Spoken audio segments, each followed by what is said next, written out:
A long time ago, there was a beautiful city called Swarnabhumi. In this city lived a wonderful creature called Sonpari. Sonpari's beauty, magic, and her little wrinkled smile won everybody's heart. Her heart was like gold, and stars twinkled in her eyes. But this city had a big secret hidden in it. Every night, when the moonlight fell on the city, a strange shadow loomed over it.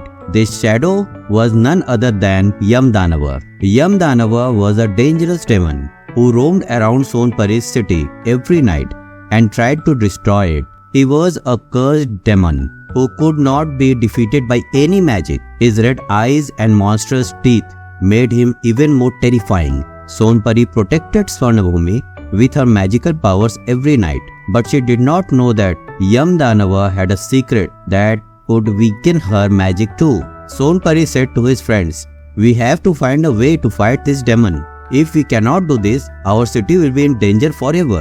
Sonpari decided to use her magical powers to gather information about Yamdanava. She asked her companions for help.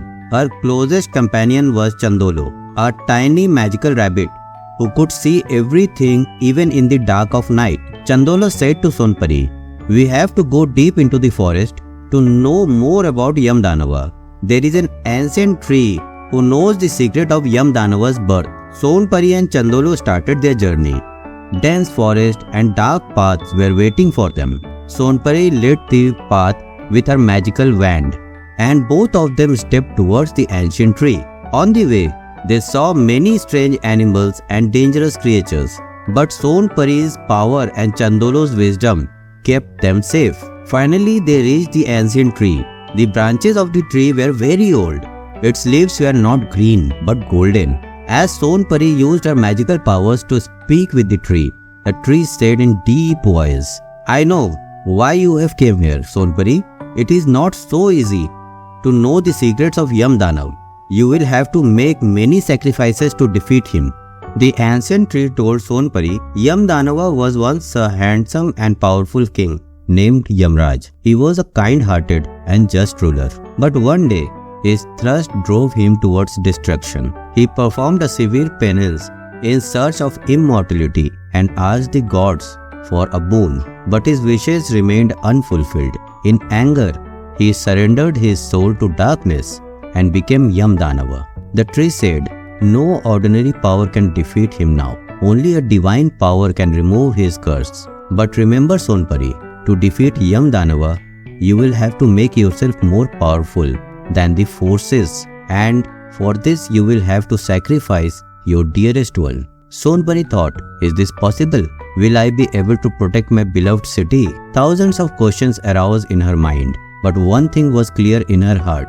He must face Yamdanava at all costs. By the time Sonpari and Chandolo returned to Swarnabhumi, it was night. Clouds had gathered in the sky, and the shadow of the Yamdanav was again spreading over the city. His red eyes were shining from a distance. This time Yamdanava's attack was even more dangerous. He had sent an army of dark demons with him, who were trying to destroy the city. Sonpari faced Yamdanava with all her might. The light of her magic wand tried to defeat the demons, but Yamdanava's strength was extraordinary. Every move he made failed the magic of Sonpari. Yamdanava laughed and said, "Your magic has no effect on me now, Sonpari. Now the end of this city is certain." Sonpari saw that all her powers were weakening. Chandolo encouraged her and said, "We cannot lose, Sonpari. We have to somehow find Yamdanava's weak point." With each attack by Yamdanav, the situation in Sonpari's city was becoming more serious. Sonpari then decided that she must find the divine power that the ancient tree had mentioned. She bid farewell to her companions and set out on a journey once again. This time her destination was Amrit Sarovar, a mysterious place nestled between 7 mountains. It was said that the power of immortality was hidden there. But reaching this power was not easy. Sonpari had to pass through many dangerous paths. She had to avoid getting trapped in the traps of demons and solve magical puzzles. When Sonpari finally reached Amrit Sarovar, she saw that the lake was being guarded by a divine spirit. That spirit appeared in the form of an old sage and said, "You want the power of this lake, but remember, this power is given only to those who are willing to sacrifice for others with a true heart. The sage said to Sonpari, "To get this power, you will have to sacrifice your most precious thing. Think about it. Are you ready for this?" Many thoughts came to Sonpari's mind. Her most beloved thing was her magic wand, without which she could not be able to do anything or protect her city.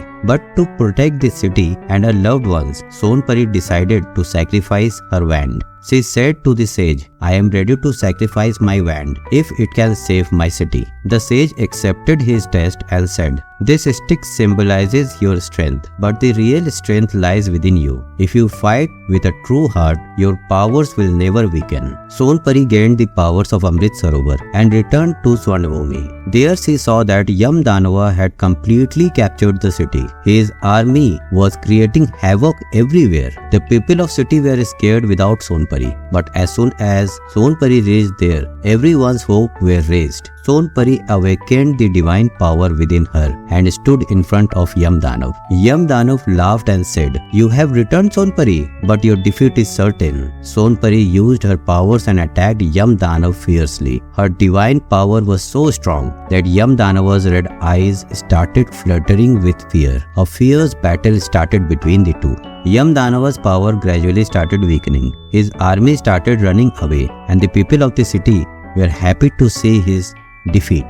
Sonpari made the final attack, and the Yamdanav fell on the ground. His red eyes extinguished, and with that, his terror also ended. Sonpari saved the city. Her sacrifice, courage, and love made Swarnabhumi safe again. The people of the city thanked Sonpari and said, "Our protection was not possible without you, Sonpari." Sonpari said smilingly, "It is my duty to protect the city, and as long as I am there, this city will be safe." Sonpari again made Swarnabhumi a heaven, and the story of Yamdanava ended forever. If you like this story, then subscribe to the channel for more interesting stories.